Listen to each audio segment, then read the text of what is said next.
They were laughing at him from the pavement, and I was 3 floors above them with the proof in a locked drawer, and I did not open it. That is my part in this, and I will set it down plainly, because a person who keeps records has no business lying in one. My name is Della Farron.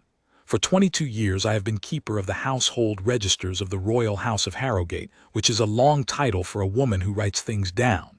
Muster rolls, kit returns, armory logs, the range books from Farrowmore bound in green board, 1 volume every 4 years since the reign before this one. If a guardsman of Eldermoor draws a rifle, fires it, cleans it, and hands it back, I am the one who inks the line that says so. Nobody thinks about me. That is rather the point of me. The laughter that morning came from a party of 9, gathered at the Queen's Gate the way starlings gather on a wire, all noise, all motion, all certainty. I knew who they were before I saw the badges on their coats. Everyone in the realm knew.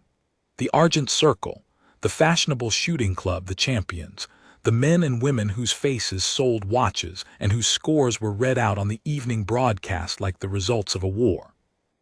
And at the front of them, in a gray coat cut to make his shoulders an argument, stood Deverell Marchand.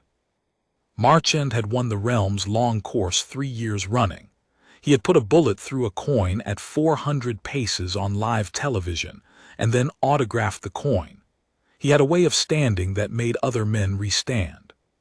He was, by every measure the public used, the finest shot in Eldermoor, and he had come to the palace that morning because Princess Adela had asked him to come, and because in 11 days he was to be the star of the Veterans' Rest exhibition on the palace's south ground. And there at his post beside the gate's left pillar stood Sergeant Tobias Rook.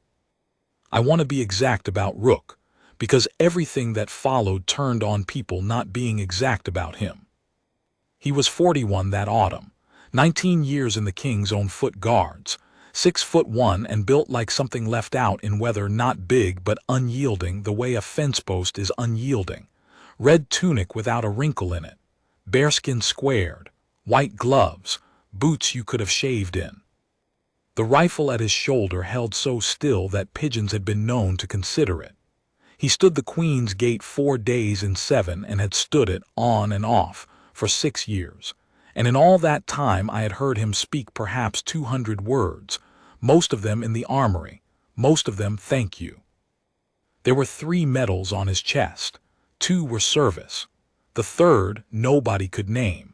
It was a plain dark ribbon with a single silver bar, and it was in none of the books I kept, and I had looked.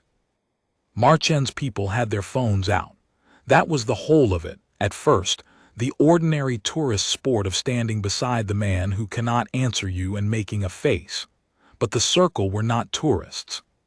They were athletes, and athletes are cruel in a particular way. They measure everything, and they cannot help announcing the measurement.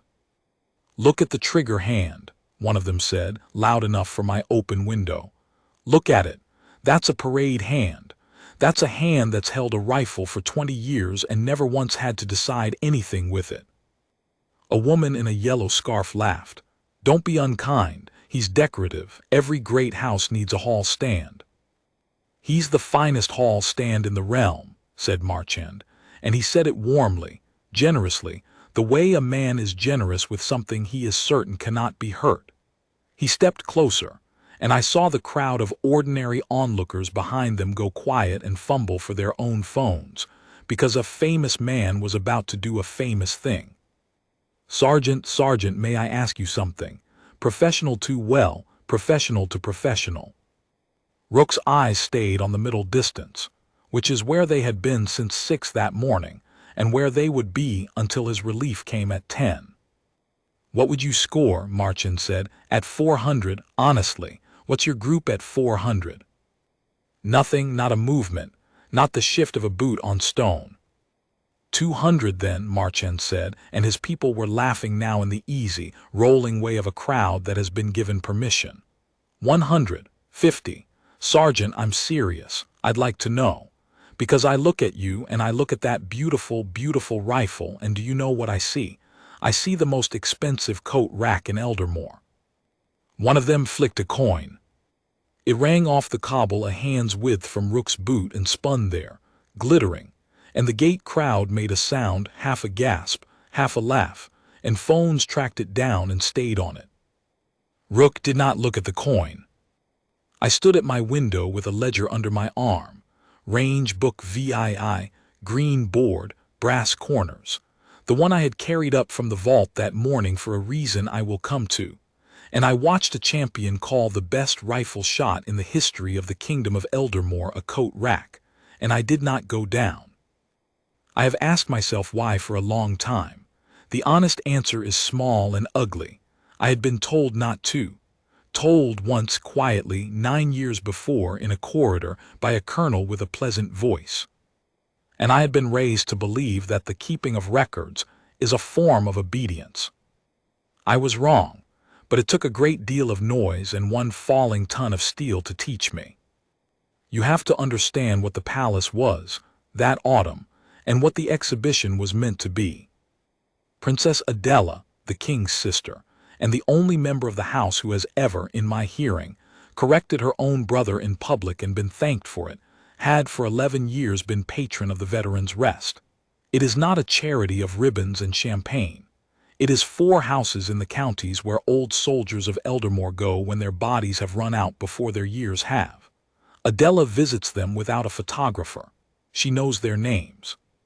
She once had a man's pension office reorganized in a single fortnight because a bed at Havenmoor had been empty for 11 months for want of a signature, and she said so, in a small, clear voice, to the man responsible, in front of the man's own staff. He resigned in March. The rest needed money. It always needs money. And Adela, who is practical to the point of cold, had looked at the numbers and looked at what the realm actually watched on its screens, and had commissioned the thing that would become the Veterans' Rest exhibition. One afternoon on the palace's south ground, marquees, bands, a march past, tickets sold, the whole household on show, and as the great draw, a long-range shooting exhibition, with the Argent Circle and Devereux Marchand. They will come for him, she said to me when the plan crossed my desk in the summer. They will pay to see him. And what they will actually see is 100 old men who need a lift installed at Havenmoor. She tapped the page. That is the whole trick of my life, Mrs. Farron. Let them come for the wrong reason. Make sure they leave having done the right thing. Crown Prince Rowan was 26 that year and had been given the exhibition as his first real charge of state. He was to open it, host it, and stand beside Marchand for the photographs. And he was, I say this as a woman who is fond of him, delighted about it. Rowan had grown up on the Circle's broadcasts. He had a signed print of Marchand's coin shot on the wall of his study. He was a young man in a role too large for him, and he had found, in Devereux Marchand, someone who made the role look like fun. And over the security of it all sat Colonel Garrick Stroud, deputy master of the household, a man of 58 with a pleasant voice, immaculate cuffs, and the most orderly filing habits I have ever encountered outside my own department.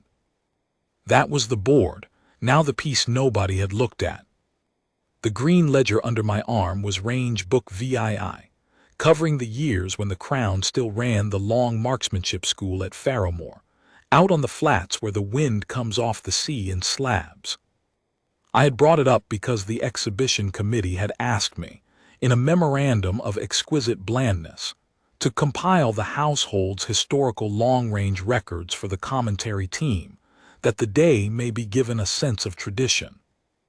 They wanted a nice fact, something for the announcer, the oldest record, the longest shot, a bit of color. I opened book VII on my desk with the laughter still coming up from the gate, and I turned to the page I had turned to twice before in 9 years, and there it was, exactly as it had been. Farrowmoor, the Crown's long course.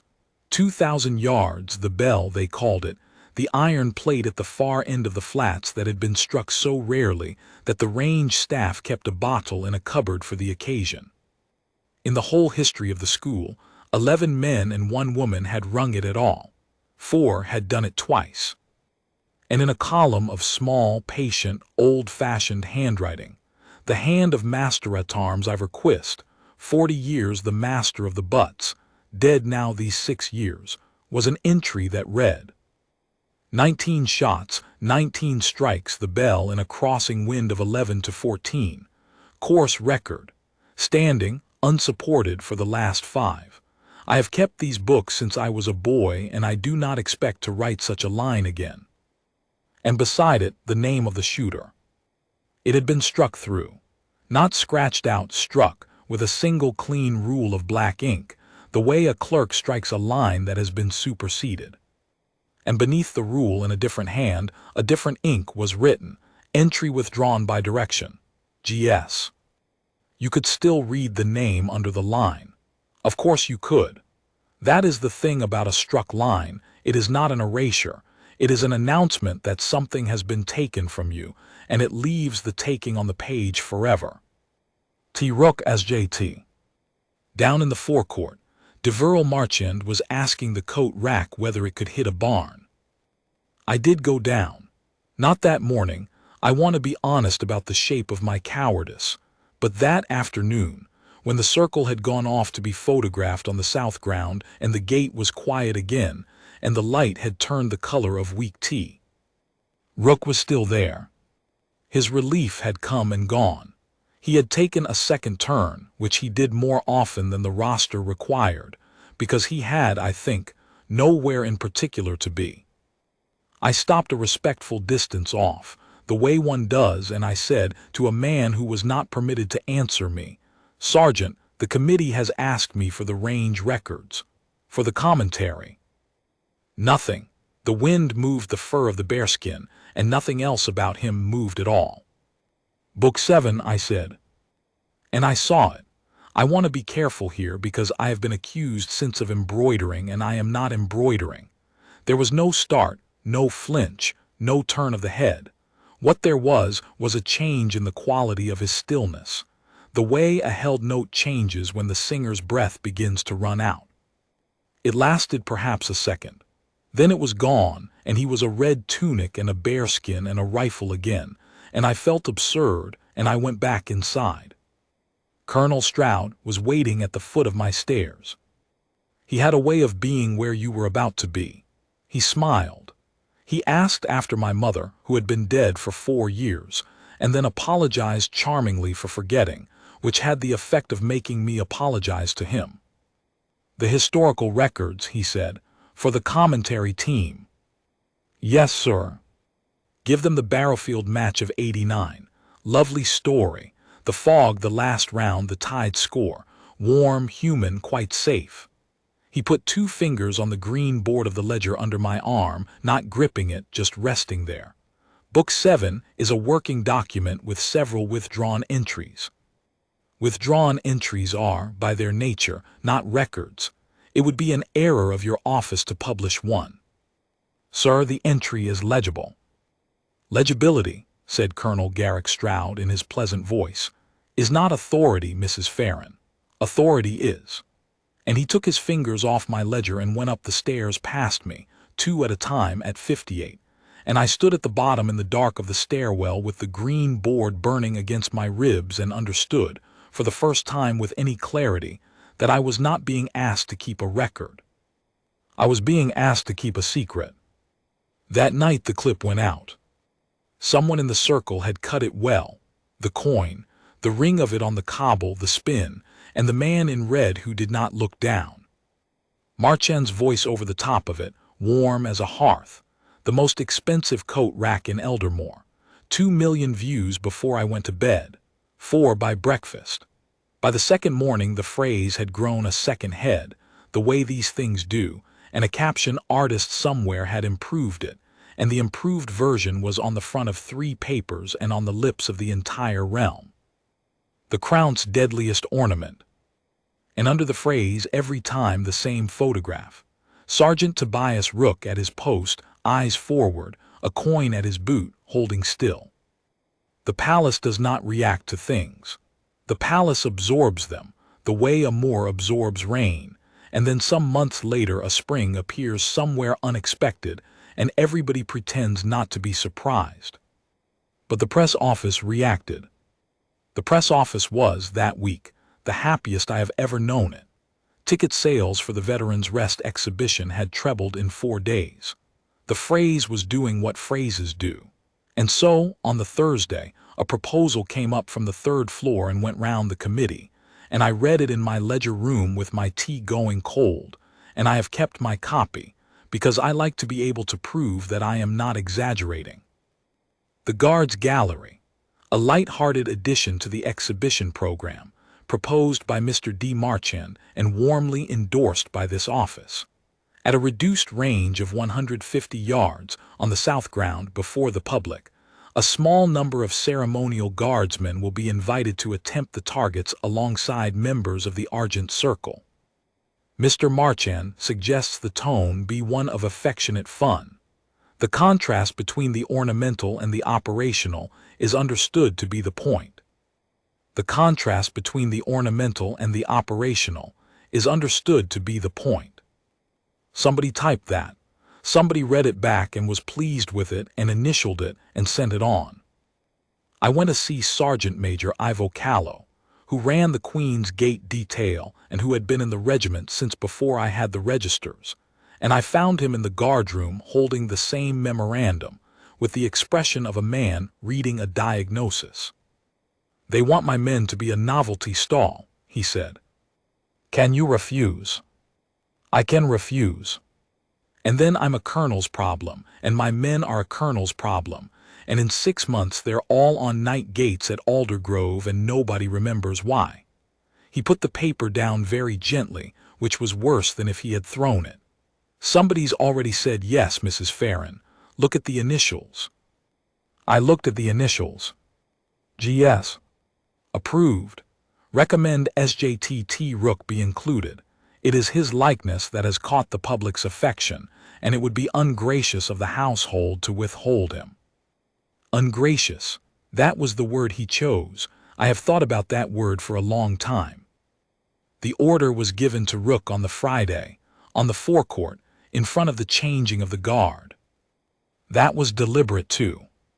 Stroud came out of the west door with his aide, and he waited until the relief had formed, and the crowd behind the railings was thick and filming. And then he walked to the left pillar and stood in front of Sergeant Rook and told him, in a voice pitched to be heard by everybody, that the household would be delighted if he would take part in the Guards Gallery, and that Mr. Marchand had asked for him by name. Rook came to attention.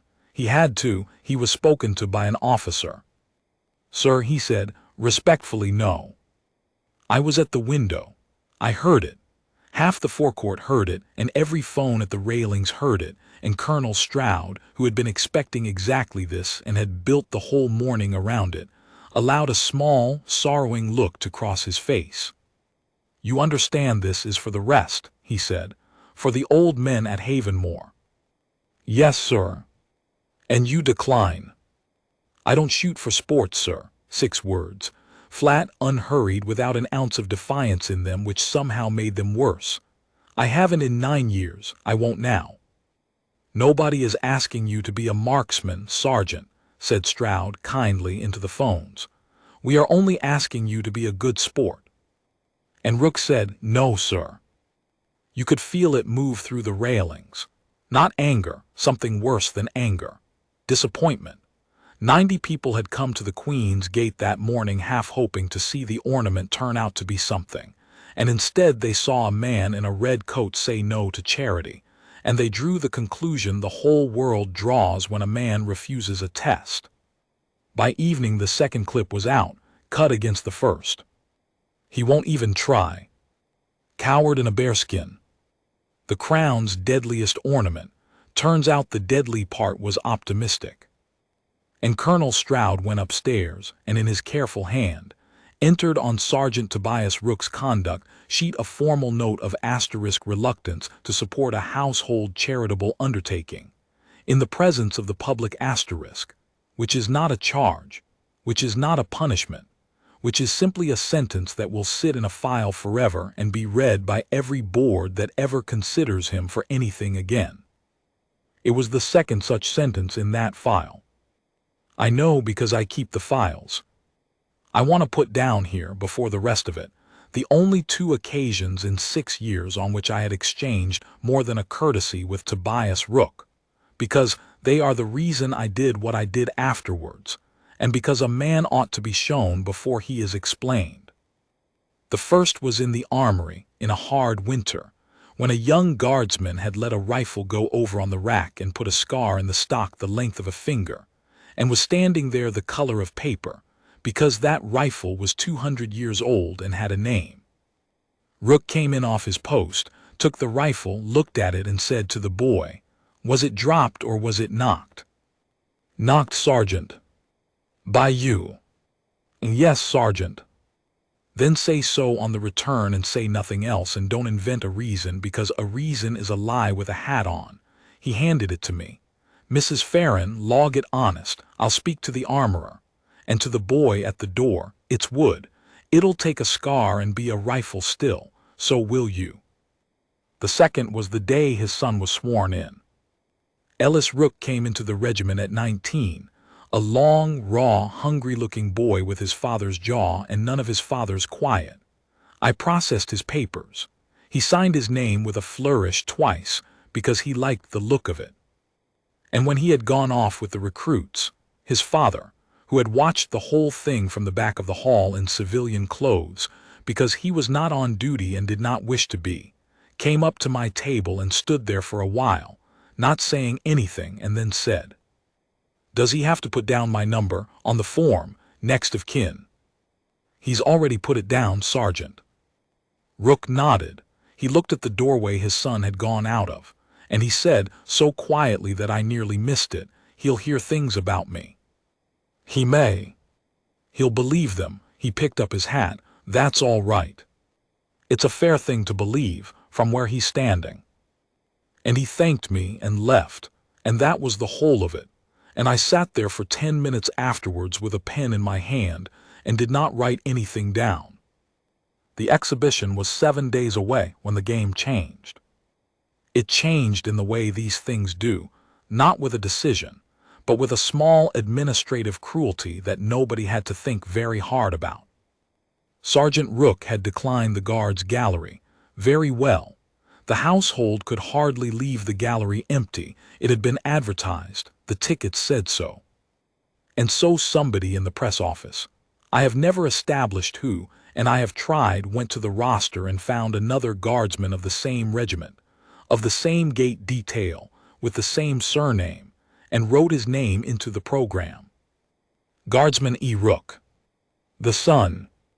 I read it in the printed program, which came to my office in a box of 400, on the Monday morning, and I put it down, and I went along the corridor, and I was sick. Because I understood at once what had been done, and it was elegant, and it was filthy, and it would work. Ellis Rook was 19 and proud, and had spent 2 years being the son of the coat rack. He would not decline. He could not decline, not now, not with his father's refusal all over the realm, not with every man in his section watching to see whether cowardice ran in a family. He would stand up on the south ground before 40,000 people, and he would take a rifle he had fired perhaps 120 times in his life, and he would shoot alongside the Argent Circle, and he would lose, and the loss would be the joke, and the joke would be the family name. And nobody would have broken a single rule. I went to find him. I found him behind the stables, in his shirt sleeves, cleaning a rifle he had no need to clean, with the terrible overcare of a boy who has decided something. Guardsman Rook. "Ma'am, you've seen the program." "I have." He didn't look up. "I've written to accept." "This morning." "Ellis, do you know what they call him?" And then he did look up, and I saw that he had not slept, and I saw something in his face that I have never forgotten, because it was not shame, it was grief pretending to be contempt. "Do you know what my section calls him? The ornament. And they say it kindly, that's the thing, Mrs. Farron. They say it kindly asterisk, like he's an old dog that can't get up the stairs any more." He set the cloth down. 9 years ago my father was on a roof at Ashenford, and he was given an order and he didn't obey it. That's all anybody's ever told me. That's all he's ever told me, nothing. Not one word, not once, not when I was 14 and came home with a split lip over it. His hands were shaking. So somebody in this family is going to stand up on that ground and shoot, and it isn't going to be him. Ashenford. I had heard the word twice in 9 years, once from a colonel in a corridor, telling me it was not a thing I needed to know. And now, from a boy in shirt sleeves who had built his whole self around not knowing it either. I went back to my ledger room. I unlocked the drawer. I took out range book VII and put it on the desk in front of me and looked at the struck line and the small, patient handwriting of a dead man, and I sat there until the light went. Then I began, very quietly and without asking anybody's permission, to find out what had happened at Ashenford. Here is what a keeper of registers can do, and what she cannot. She cannot open a sealed file. The household's sealed files live in the vault under the east wing, in a steel press, and the press has 2 keys, and one of them hangs on the deputy master's chain and the other in the king's own study, and there is no third. I have been in that room perhaps 40 times in my life, and I have never once seen it open. But sealed files do not fall out of the sky. Before a thing is sealed, it exists, and while it exists, it touches the ordinary world, and every touch leaves an ordinary mark in an ordinary book. A man does not go to a roof without transport.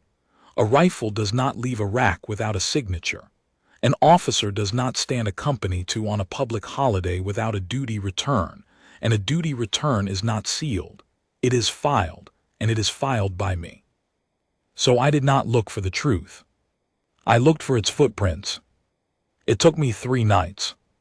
The Ashenford Grain Exchange stands at the north end of the old market quarter, 6 stories of soot-black brick with a clock in its gable, and on the 14th of September 9 years past it had been the site of what the household's public record calls, in its entirety, an incident of civil disorder, resolved without loss of life. 11 words. That is what 9 years of a man's ruin looks like in a public record. But the transport book said that at 09:40 on that morning, a household vehicle had carried 3 men from the palace to the Ashenford quarter under emergency dispatch, and named them. The armory log said that at 09:22 a long rifle, a Kelbra asterisk, the school pattern, the one they used at Farrowmore, had been drawn from the case and signed for. The signature was Rook's. The counter-signature, authorizing an operational draw, was G. Stroud Madge, asterisk, because he was a major then. And the duty return for the day, filed by a clerk who is now dead, said that a crowd of perhaps 400 had been in the market square below, because it was market day, and that the square had not been cleared, because clearing it would have taken 20 minutes, and the man on the roof of the exchange had said he would not wait 20 minutes. There was a name for the man on the roof. It was in none of the papers I could reach. But there was a hospital conveyance docket, and the docket said that at 11:52 a man had been carried from the Ashenford Grain Exchange to St. Ambrose's, asterisk, unwounded, in shock, restrained for his own safety, and it gave an age 31 and an occupation. Clerk, Grain Exchange dismissed. Unwounded. I sat back in my chair in the ledger room at 2 in the morning with a cup of cold tea and the lamp making a little island of my desk, and I looked at that word for a long time. Unwounded. A man goes onto a roof over a full market square. A marksman is dispatched with the school's long rifle. 2 hours and 12 minutes pass, and the man comes down unwounded, asterisk, and the guardsman who carried the rifle has a struck line in the range book, a sealed file, a nameless ribbon, and 9 years on a gate. There are only so many stories that fit those facts, and every one of them ends the same way. Somebody was told to shoot and did not. The Veterans' Rest sent its people up to the palace on the Wednesday. They came in 3 coaches from the 4 houses, 91 of them, for the pre-exhibition reception in the orangery, the old soldiers who would be the guests of honor on the day, who would sit in the covered enclosure on the south ground and be applauded and then be driven home. Princess Adela received every one of them at the door. I have seen her do it 3 times, and it takes an hour and 40 minutes, and she does not sit down. I was there because the registers of the rest are also mine, and because I had begun, by then, to be unable to sit still. He was in the 3rd row of chairs by the long windows, a very upright old man with a blanket over his knees that he clearly resented, one eye clouded to the color of a winter sky and the other bright and merciless, and a Farrowmore tie done in a knot the size of a walnut. I know a Farrowmore tie. I have inventoried 400 of them. Mrs. Farron, he said before I had said anything at all, you keep the books. I do. Caddock Hale. Sergeant Major, the long school, retired, and don't let them tell you it was closed for economy. It was closed because it embarrassed people. He looked me up and down with the merciless eye. You've the look of a woman who's been reading something she shouldn't. I sat down, because my legs made the decision before I did. Sergeant Major, do you know a man called Tobias Rook? And the old man's face did a thing I was not prepared for. It came apart briefly, the way a wall comes apart, all at once and along lines that were always there. Know him, he said. I made asterisk him. I had him at 18, a great long streak of nothing with a squint and hands like a pianist, and I had him for 4 years, and in 41 years of teaching men to shoot I taught 2 who frightened me, and he was both of them. He gripped the arm of the chair. Where is he? Is he here? He's on the Queen's Gate. On the Hale stopped. His jaw worked. 9 years and they've still got him on an asterisk gate. Sergeant Major, I said, what happened at Ashenford? And he looked at me for a long moment with that one bright eye, and then he said, very deliberately, you'll not get it from me. Not because I don't want to. Because I gave my word, and the whole reason that boy is standing on a gate is that he gave his, and I'll not be the one that's cheaper than him. Then help me get it from someone who can give it. Hale's hand closed hard on my wrist, and for an old man with one eye and a blanket he had a grip like a vice. I will. Ask her. He jerked his chin down the long room, to where Princess Adela was bending to hear something a deaf man was telling her at great length and with great enjoyment. Ask asterisk her asterisk. She's the only one in this building that can put a hand on the king's own seal and not lose it. He let go. And you tell her this from me and get it right, and don't soften it, because she'll want it hard. Tell her, the file at Ashenford is sealed to protect a man who did nothing wrong, and it is being used to bury a man who did nothing wrong, and one of those 2 things is a promise and the other is a theft, and the Crown ought to be able to tell the difference. I wrote it down on the back of a reception card. I have it still. Princess Adela received me on the Thursday morning in the small library, standing, with 3 boxes open on the table, and her reading glasses pushed up into her hair. I had rehearsed. I abandoned the rehearsal at the door because she looked up at me and said, Range Book 7, and I understood that I was not the only person in that palace who could read a struck line. Ma'am. Stroud came to me about it 4 days ago, very solicitous. Warned me that my keeper of registers was, and I quote, developing an enthusiasm. She took the glasses out of her hair and set them down. Sit. Talk. Quickly, please, and don't be tactful. I haven't the time. So I told her. The range book, the struck line, the withdrawal by direction, the transport book and the armory log and the counter-signature and the conveyance docket that said unwounded asterisk, the guard's gallery and the memorandum and the word ungracious asterisk, Ellis Rook behind the stables with a rifle he did not need to clean, and Caddock Hale's sentence from the back of the card exactly as he had given it to me. She listened without once interrupting, which is a thing very few powerful people can do, and when I had finished, she stood at the window with her back to me for perhaps a minute and a half.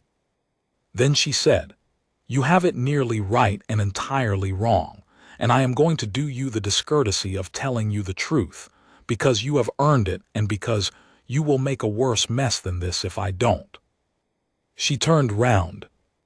There was a man on the roof of the Ashenford Grain Exchange. He was 31.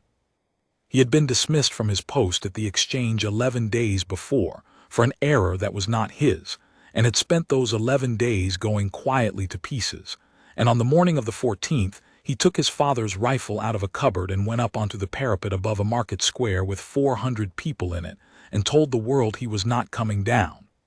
Adela's voice did not change at all. He was not a terrorist. He was not an assassin. He was a frightened, humiliated, exhausted man who had gone as far into the dark as a man can go, and the only thing he intended to shoot that morning was himself. The room was very quiet. "My brother's household," she said, "sent a marksman." I found I had put my hand over my mouth. Understand the position they were in.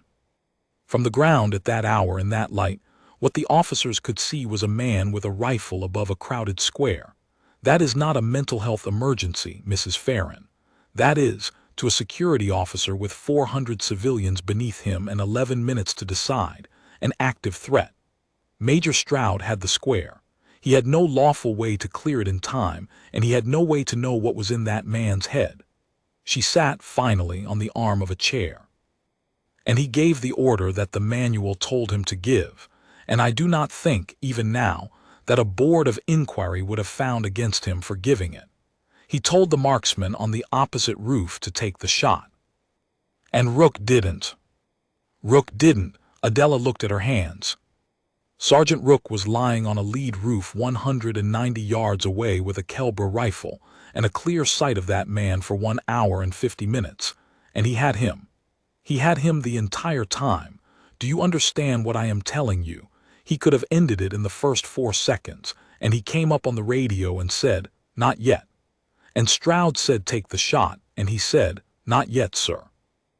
And Stroud said, "Take the shot, Sergeant, that is a direct order," and Tobias Rook said. And here she stopped, and for the first time something moved in her face. He said, "Sir, he has not raised it. He has held that rifle at the low port for 50 minutes and his hands are shaking and he keeps looking at the door behind him. That is not a man hunting. That is a man hoping somebody comes through that door. I am not going to shoot him." Adela let that sit in the room. "And then," she said, "he put his own rifle down on the lead, and he stood up, on the skyline in full view, and he called across 190 yards of open air to a man who had a loaded rifle in his hands, and he asked him what his name was. His name was Warwick Dean. He was a clerk of the Ashenford Grain Exchange, 22 years in the ledgers of that building, a man of my own trade as it happens, though I did not learn that until later, and it has never stopped mattering to me. He had a wife. He had a mother in a home at Kelsby. He had been dismissed on the word of a superior who had lost a consignment and needed it to have been somebody else's fault. And he had gone to his union, and to his employer, and to a solicitor he could not afford. And in 11 days every door in his life had closed with the polite finality of doors in a building that has decided about you. And a guardsman he had never met stood up in plain view on a roof and shouted, "What's your name?" They talked for 51 minutes. I have never been given the substance of it, and I would not print it if I had. What I know is that at some point in the 51 minutes Rook walked, upright, unarmed, his own rifle abandoned on the lead behind him, across the roof, down the fire stair of the neighboring building, across the alley, and up the 6 flights of the exchange itself, and came out onto the parapet with his hands empty and open, and sat down, not standing over him, sat down on the cold gravel of a roof, an arm's length from a broken man with a rifle in his lap, and stayed there. And at 11:52 the two of them came down the stairs together, and Warwick Dean was carried to St. Ambrose's, unwounded, in shock, and Tobias Rook signed the Kelbra back into the armory with 19 rounds still in the box, and went home, and said nothing to anybody, and reported for duty at 6 the following morning. He was charged, said Princess Adela, within the week. Charged. Willful disobedience of a lawful order in the presence of an active threat, It is not a small charge. Under the household's regulations, it is one of the largest there is, and it is not a charge that cares about outcomes, and Stroud was quite right that it applied. She said it evenly, and I could see what it cost her to be fair.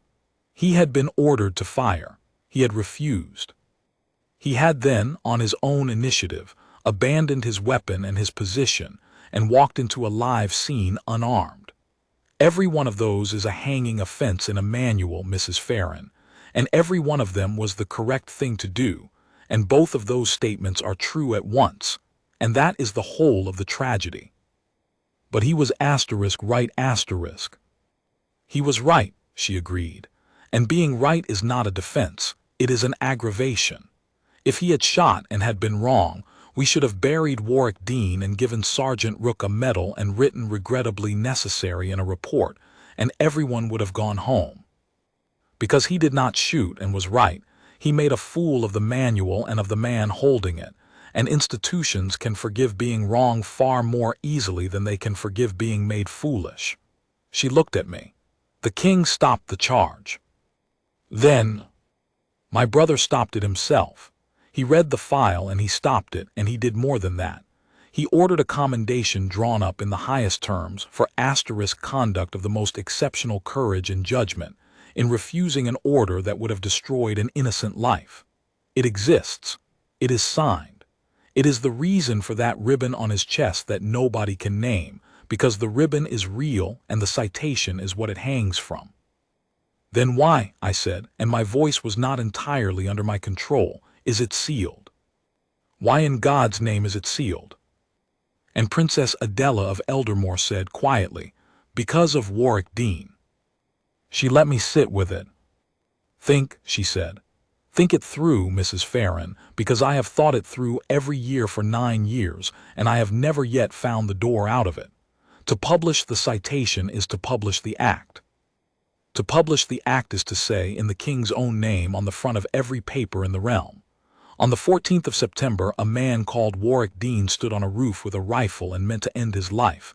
And here is his name, and here is his photograph, and here is his wife's face, and here is his mother's home at Kelsby. For the rest of that man's life he would be the story. Every job he applied for, every doctor, every neighbor. His mother's last years, his marriage. She spread her hands. He asked us not to, in writing. 11 days after he came off that roof, when he was still in a hospital gown, Warwick Dean wrote to the household and asked that his name never be spoken and that whatever the guardsman had done be kept quiet, because he could not bear it, and because he was ashamed, and because being alive was hard enough. And the crown gave him its word. And Rook agreed. Sergeant Rook, she said, insisted asterisk. He was offered, I was in the room, he was offered the citation read publicly with the man's name redacted, and he refused it, on the grounds that a redacted name in a story that specific is a puzzle, and the realm would solve the puzzle in a week and would arrive at Warwick Dean's front door. And he was right about that too. She stood. So the file was sealed, and the man who had been made foolish was promoted and given the household and permitted, because nobody was watching, because nobody could watch, to strike a line through a range record and put a sentence in a conduct file and keep a sergeant on a gate for 9 years. I could not find a word that was not a swear word. It is a theft, said Adela, carried out inside a promise. Hale is quite right. The promise is honorable and the theft is hiding behind it, and the reason nobody has ever prized them apart is that to touch one is to touch the other. She began to gather her boxes, which is how she ends conversations.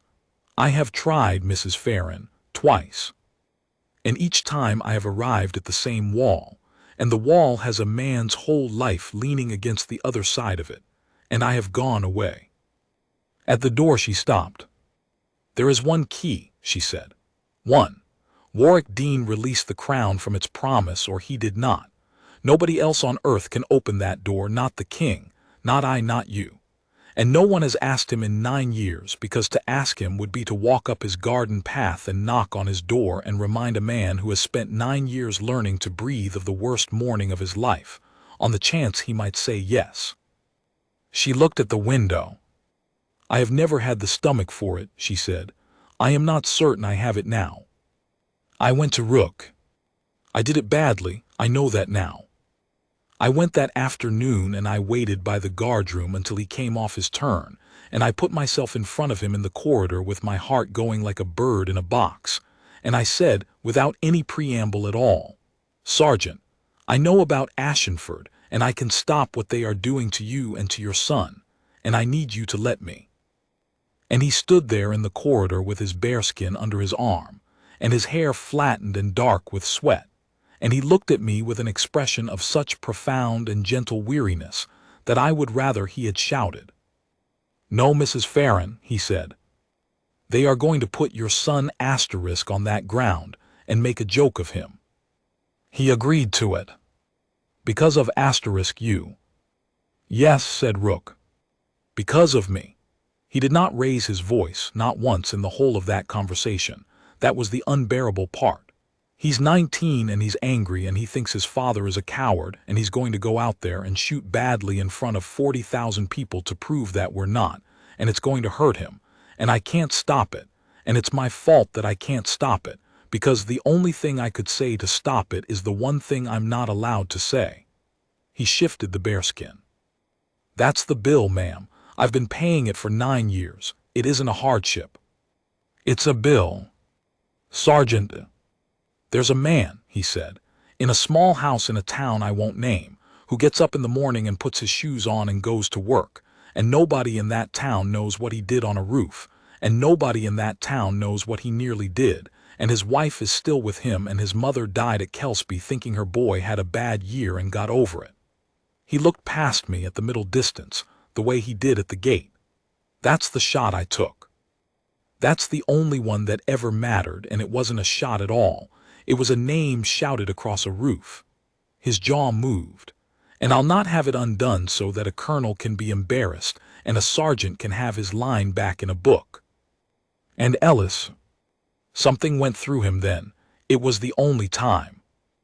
"Ellis," he said, "will find out one day, or he won't." He put his bearskin on. "Let it stand, Mrs. Farron. That's not an order. I've no right to give you one. It's a request from a man who's asked for very little." And he walked away down the corridor, and I stood there, defeated, with a green ledger in my arms and every fact in the world and not one thing I could do with any of them. Deverell Marchand came to the Queen's Gate for the last time on the eve of the exhibition, and he brought a camera crew. I have watched the recording since, more times than is good for me. He is very charming in it. That is what people forget when they remember what he became to them afterwards. He was charming. That was the whole of his gift. He could stand next to a man he was destroying and make you feel that you were both in on a kindness. He stood beside Rook at the pillar with his hands in his pockets, and he talked to the camera. "You know what I've come to admire about him," he said. "Consistency. 6 days I've been coming to this gate. 6 days he stood exactly there, doing exactly nothing, magnificently. And tomorrow, when we're all out on the south ground trying to hit a plate at 900 yards in a crosswind, he'll be here, doing this." He turned and looked at Rook's face close, the way you look at a painting. And I don't say that unkindly, I really don't. Every palace needs a man who won't move. It's just that some of us have to be able to do something as well. And then he said the thing that finished it. "The crown's deadliest ornament, ladies and gentlemen. Tomorrow, come and watch the rest of us shoot." And Crown Prince Rowan, standing 3 feet away in a good coat, with the whole realm watching, laughed. It was not a cruel laugh. I want to be fair to Rowan, because of what he did afterwards, and because I think that laugh cost him more over the following 24 hours than anything else in his life to that point. It was the laugh of a young man in a crowd of confident people who badly wanted to be one of them, and it lasted perhaps a second and a half, and the microphone caught all of it. Sergeant Tobias Rook stood at the left pillar of the Queen's Gate with his eyes on the middle distance, and did not move. And the coin that somebody had flicked at his boot 9 days before was still lying there in the gutter, because the sweepers, who had all seen the clip, had left it where it fell. The day of the Veterans Rest exhibition came up bright and hard and windy, which is the worst weather there is for shooting, and the best there is for selling tickets. 41,000 people came onto the south ground. The bands played from 10. There were marquees and a march past and a marching display by the drums, and the long ground itself, 900 yards of mown grass running down to the river Sable, and the old Bellwright Tower on the far bank, which had been part of the palace's waterworks 200 years ago, and was now 110 feet of ivy and gray stone, with a bell in it that nobody had rung since the coronation before last. The Bellwright shot was Marchand's idea, and it was, I concede, a magnificent one. A steel gong, 4 feet across, hung from an arm bolted to the tower's upper window, 920 yards from the firing point, across the water, in the wind that comes up the Sable like a hand up a sleeve. "Ring the Bellwright," said the program, and the great bell above it rings with it. The circle would attempt it in turn, and Devereux Marchand would attempt it last, and the whole of Eldermoor would be watching to see whether the finest shot in the realm could put a round into a 4-foot plate at half a mile with the wind quartering.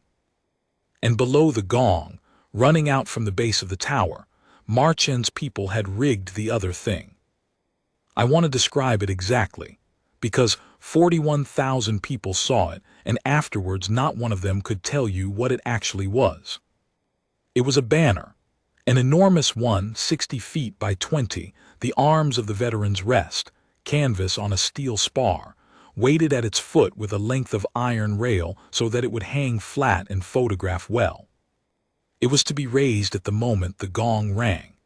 A cable ran from the spar, up over a block bolted into the tower's parapet, and away across the river on a long guy line to a winch behind the enclosure, so that when the winch turned, the banner would rise up the face of the tower and unroll and hang there in the wind, and there would be a photograph in every paper in the realm. The whole assembly, spar, canvas, iron rail, weighed a little over half a ton.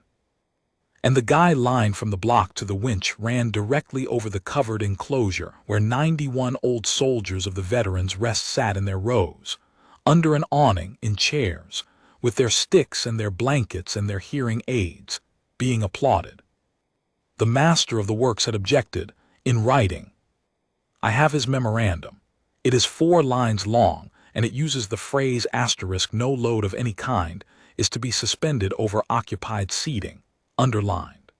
It went to the exhibition committee on the Monday and was overruled on the Tuesday, on the grounds that the load would only be over the seating for the 90 seconds of the lift, and that the enclosure had been moved once already at considerable inconvenience, and that Mr. Marchand's team were professionals. GS said the initials at the bottom, approved. The guards' gallery was at 2 o'clock. I made myself watch it. I stood at the back of the officials' stand with my hands in fists in my coat pockets, and I watched them set up the little novelty range at 150 yards, with comic targets, a bearskin, a teapot, a crown, and I watched the crowd laugh in the good-natured, terrible way of a crowd that has been told it is allowed to laugh, and I watched 3 guardsmen of the King's Own take their turns and do creditably and be applauded like dogs walking on their hind legs. And then they called Guardsman Rook. He came up in his scarlet with his chin high and his father's jaw, and he was, from where I stood, the loneliest human being I have ever seen.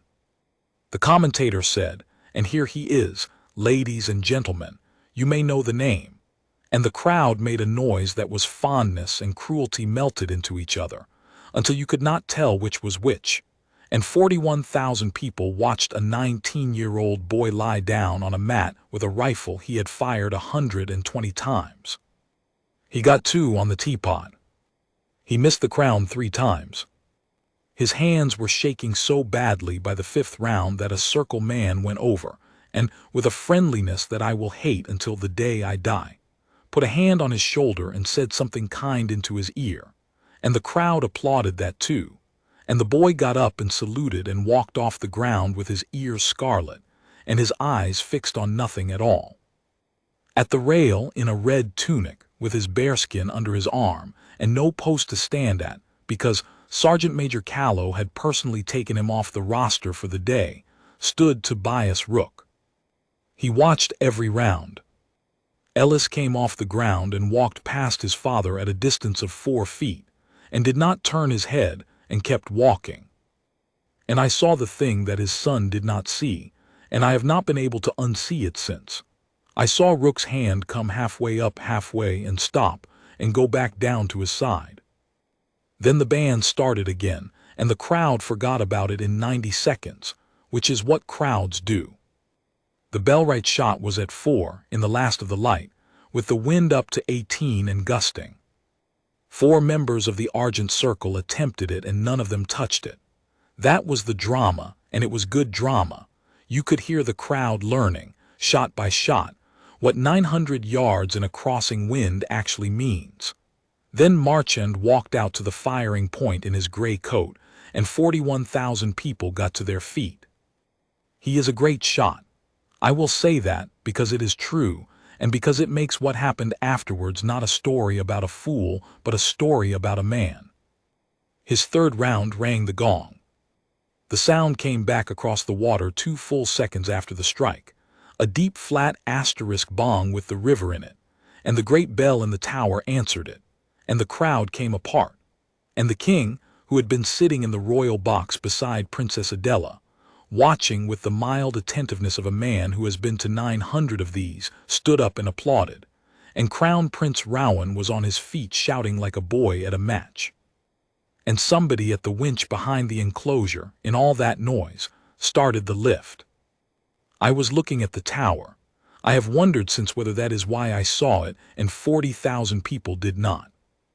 The banner came off the ground at the tower's foot, swung out, caught the wind broadside, 60 feet by 20, half a ton, in an 18-knot gust, and asterisk slewed asterisk.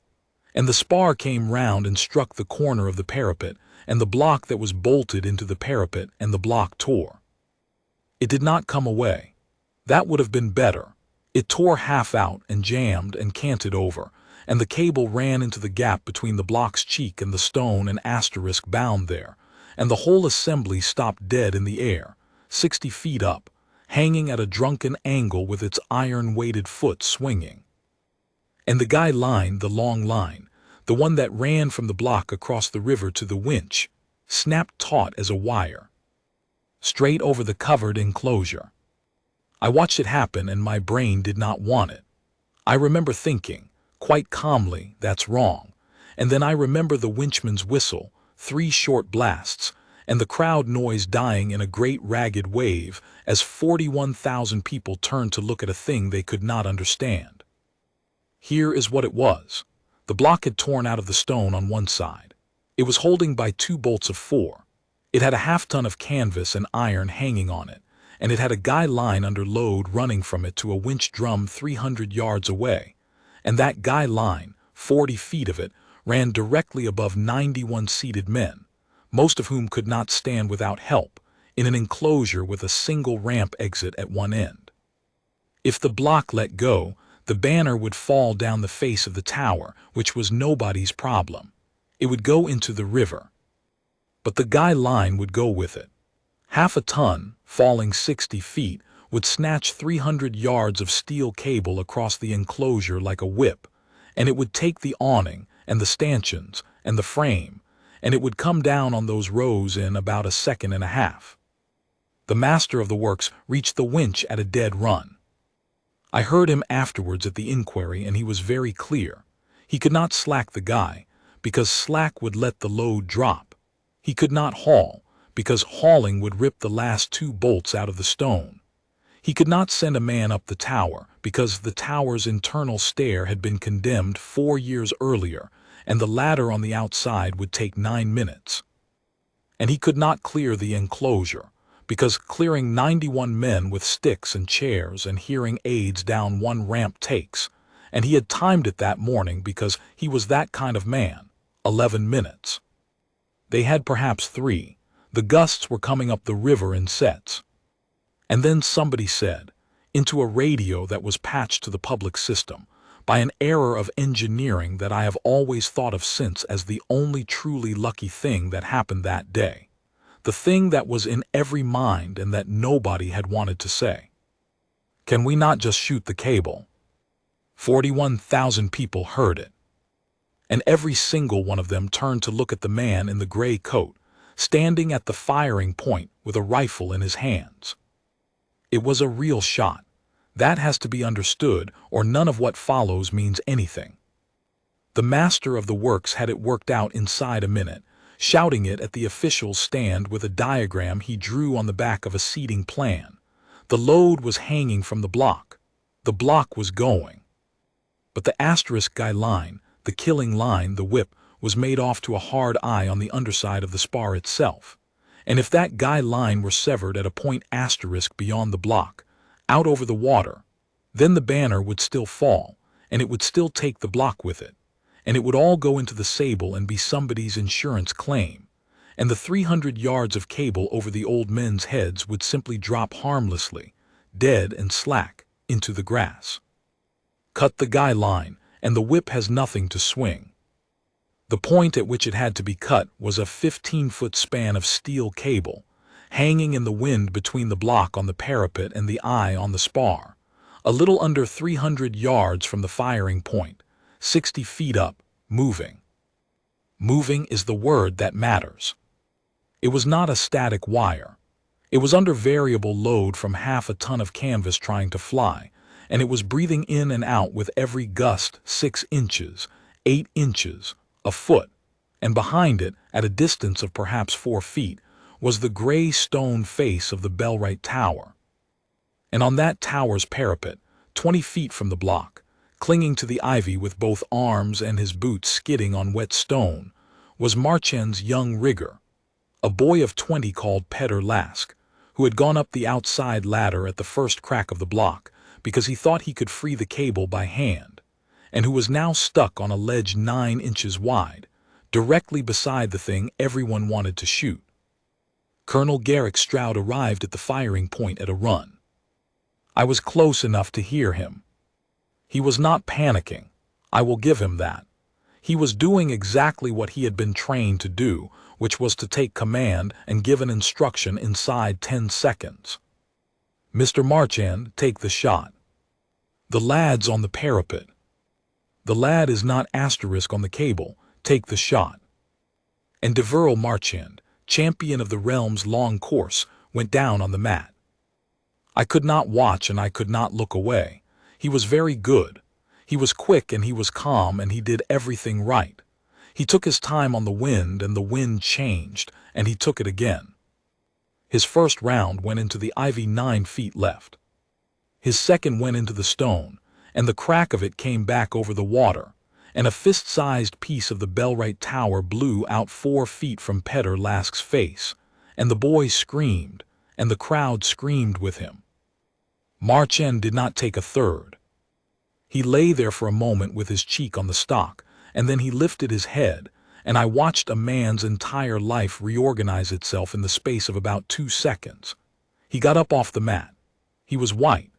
He put the rifle down on the bench, carefully, correctly, the way you are taught, and he said to Stroud quite clearly in front of the microphone that nobody had thought to switch off. I can't make that shot. I've never made that shot. That is not a asterisk sporting shot, Colonel. That is a wire in a gust at 300 yards with a boy behind it. And if I fire again, I am going to hit him. And I am not going to do that so that I can be brave on television.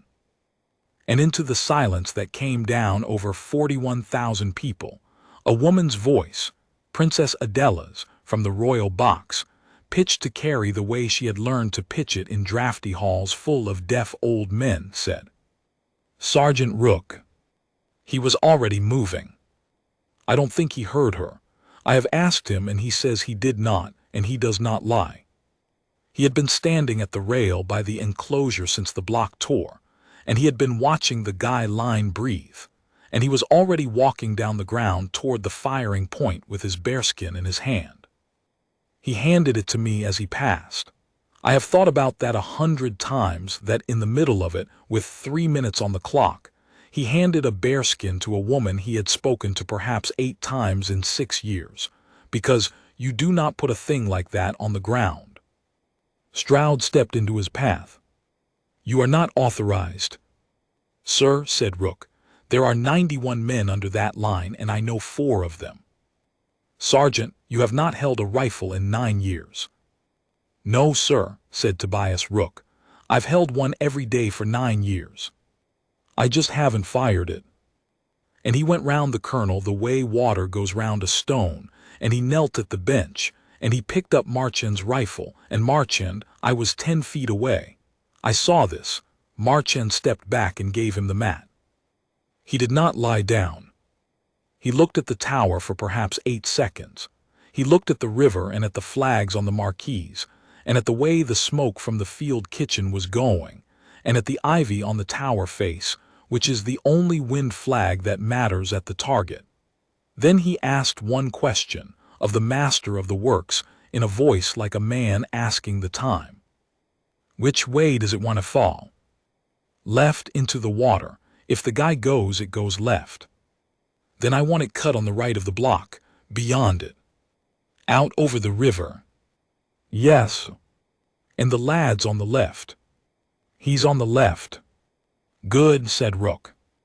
And he took a breath and he let half of it go, and he stood standing, unsupported in an 18-knot gust, with a rifle he had never fired in his life, and he did not seem to aim at all. He waited. He waited while the gust came up the sable and shook the marquee ropes and moved the ivy on the tower and made the whole hanging half-ton of canvas swing out and come back, and he waited through it, and the crowd could not breathe, and I understood, standing there holding his bearskin like an idiot, that he was not waiting for the wind to drop. He was waiting for the wind to repeat asterisk. The third gust of the set came through, and he fired inside it. There was no drama to it whatsoever. That is the thing nobody ever believes. There was a flat crack, and half a second of nothing, and then the guy line above 91 old soldiers simply went slack, sagged, dropped, lay down across the awning like a dead snake, and the great banner of the veterans rest tore the last 2 bolts out of the parapet of the Bellwright Tower and fell 60 feet, sideways, exactly as he had said it would, and went into the river Sable with a sound like a door closing under water. The bell rang. The whole tower shook, and the old bell that nobody had rung since the coronation before last rang once, by accident, deep and cracked and enormous, out over the water. And Sergeant Tobias Rook put Deverell Marchand's rifle down on the bench, muzzle safe, bolt back, and said to nobody in particular, "Get a ladder to that boy." He would not let them clear the tower. That was the last of it, and the part I think about most. Stroud's people wanted to bring Petter Lask down with a line and a harness fast, because there was a crowd watching and it looked bad. And Rook walked across the footbridge and up the outside ladder of the Bellwright Tower in a scarlet tunic and white gloves, at 41, with his boots slipping, and got onto the ledge 9 inches wide beside a 20-year-old boy who had gone rigid with terror and could not let go of the ivy, and he did not touch him and he did not shout at him. He sat down. They were up there, the 2 of them, for 19 minutes. 41,000 people watched a man in a red coat sit on a ledge 60 feet up and talk to a rigger about, as far as anyone has ever been able to establish, nothing in particular, the ironwork, the river, the bell, the boy's mother's dog. And at the end of 19 minutes Petter Lask let go of the ivy and took Tobias Rook's white glove and came down the ladder with him, 1 rung at a time. The noise the crowd made when their feet touched the grass is not a noise I can write down. And in the middle of it, on the official's stand, an old man with one clouded eye and a Farrowmore tie stood up out of a wheelchair with his hands shaking on the rail, and shouted, in a parade ground voice that stopped 100 people dead. 19 of 19 at 2,000 yards. The bell at FARROWMOR. Ask them why you've never heard his name. Caddock Hale, Sergeant Major, the long school, retired, who had promised to keep a secret and had found, at 81, the exact and narrow gap in his promise. He had not told them what Rook did. He had only told them to ask asterisk. And 41,000 people, and 11 cameras, and the entire realm of Eldermoor asked. They asked for 6 days, and for 6 days the palace said nothing, because the palace could not say anything, because a promise made to a man in a hospital gown 9 years earlier was still a promise on the 7th day of a scandal. I sat in my ledger room and watched the realm tear itself in half over a struck line in a green book, and I understood at last, with a completeness that was almost restful, that nothing I knew could help. The facts were not the door. The door had one key, and the key lived in a small house in a town I did not know the name of. On the 4th day, Princess Adela came up my stairs herself, which she had never done, and stood in the doorway of the ledger room and said, without any greeting at all, "I am going to go and knock on his door." "Ma'am, I have been telling myself for 9 years that not asking him was mercy." She was very pale. "It was not mercy. It was that I did not want to be the one who made him remember. That is a comfortable thing to call mercy, and it is actually cowardice. And I have been a coward in a way that has cost another man his whole life. And I am going on Thursday, and I am going alone. And if he says no, then he says no, and it ends there, and we never speak of it again." She went on the Thursday. She was gone 11 hours. What passed in that house is not mine, and I have never asked. I know only what the household was told the following morning, which was that Warwick Dean, clerk, of a town that has never been named in any paper of this realm and never will be, had received the king's sister at his kitchen table, and had listened, and had asked for the night to think. And in the morning he had written 6 lines in a clear ledger-keeper's hand, and signed them, and given them to her. I released the crown from its promise in the matter of the record only, and on one condition, that my name be spoken by no one in no place, ever, and that no man come looking for me. Let them be told what he did. Let them not be told to whom. I have had 9 years of mornings that I was not going to have. He gave me every one of them, and he has paid for all of them himself, and I find I cannot go on letting him. Tell them a man is alive. That is the whole of the citation. They can do the arithmetic. The king read it out himself. He did it on a Tuesday, on the forecourt of the palace, at the changing of the guard, with no marquee and no ticket and no bands, which was, I think, entirely deliberate and entirely Adela's advice. King Alaric came out of the west door in a plain coat with a single sheet of paper, and the guard was halted, and the crowd at the railings was perhaps 400 people who had come for an ordinary Tuesday and found themselves in the middle of history. He read the citation, the real one, the sealed one, with a single sentence redacted where a name had been.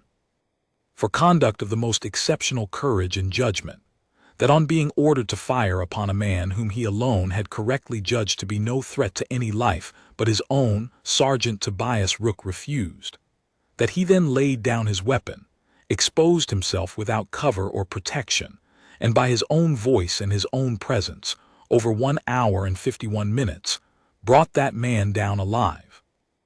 That in so doing he accepted upon himself the charge, the disgrace, and the silence, and has borne them without complaint for 9 years, in order that the life he saved might be permitted to remain a private one. A man is alive who would not otherwise be alive. He asks that you not look for him. The crown asks it with him. Let it be recorded that the finest marksman in the history of this kingdom is honored by his king, for a shot he did not take. And then Alaric folded the paper, and looked up at the 400 people at the railings, and said the only unscripted thing I have ever heard him say in public. "We gave him a gate to stand at," he said, "and he stood at it. That is on us and not on him, and I have signed a great many papers in my life that I am less ashamed of than the one that let it happen. The rest is arithmetic, and I set it down because a record ought to be complete."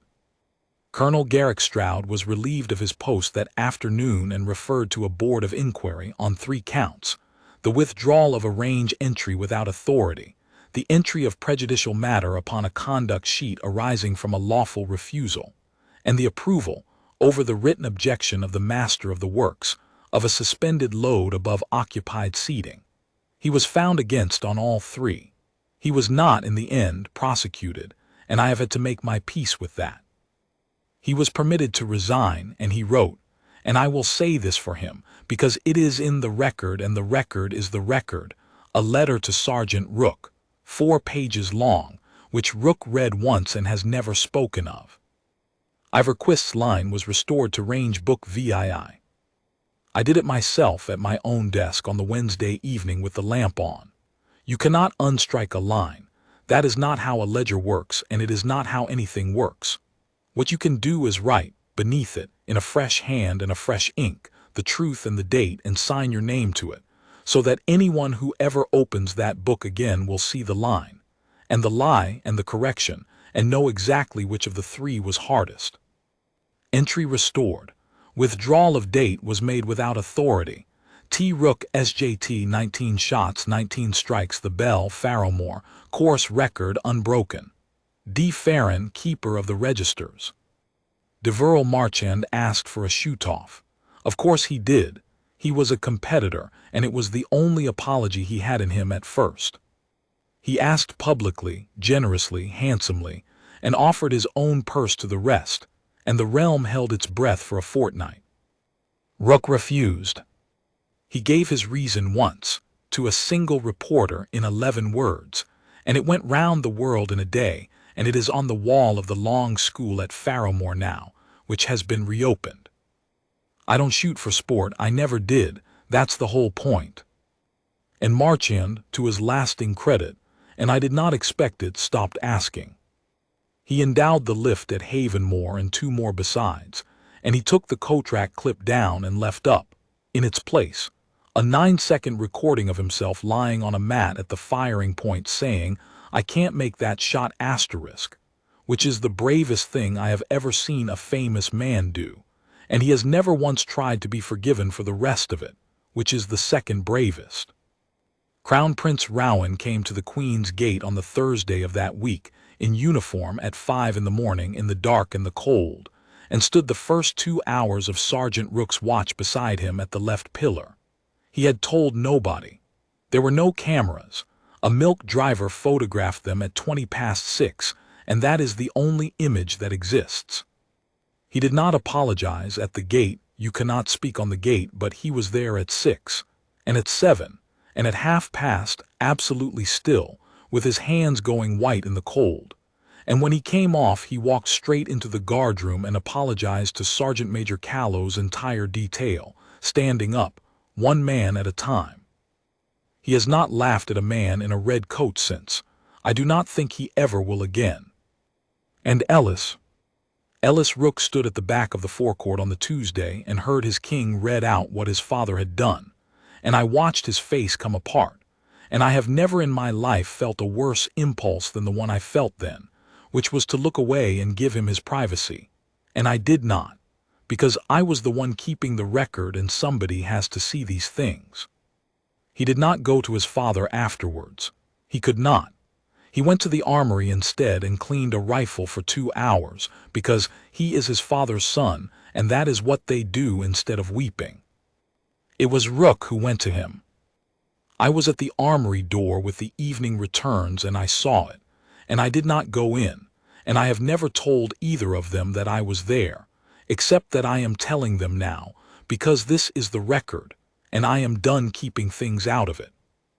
Rook came in and stood in the doorway, and his son did not look up, and for a long time neither of them said anything at all. Then the boy said to the rifle in a voice like a rope under strain, 9 years. You let me think, 9 years, and you never said one word to me. And Tobias Rook said, no. Why? Because it wasn't mine to say, said his father, and because if I told you, you'd have had to carry it, and you were 14. He came and sat down on the bench across from him, in his shirt sleeves, an ordinary man of 41 with gray coming into his hair. You'd have had to keep a secret you didn't choose, about a man you never met for the rest of your life, and you'd have done it, because you're mine and you'd have done it. and it would have cost you exactly what it cost me." He set his hands on the bench. "I'd rather you thought I was a coward than that you were one. That was the trade, son. It was a bad trade, and I'd make it again tomorrow." And Ellis Rook put down the rifle and put his head in his hands, and his father sat across the bench from him and did not touch him and did not speak, and waited, the way he had waited on a roof, and the way he had waited on a ledge, and the way he had waited 9 years at a gate. Because waiting, I have come to understand, is the only thing that man has ever done, and it is the hardest and the most useful thing anybody in this palace does. The next morning Sergeant Tobias Rook was at the left pillar of the Queen's Gate at 6 o'clock, in a tunic without a wrinkle in it, eyes on the middle distance, absolutely still. The crowd at the railings was 4 deep by 9. It has never been less than that since. They come from every part of the realm to look at him, and they are very quiet when they do, and nobody has flicked a coin at his boot in a long time now. And he does not move, and he does not speak, and if you did not know, you would think, as 41,000 people once thought, as I thought myself for 6 years with the proof in a locked drawer 3 floors up, that you were looking at an ornament. You are not.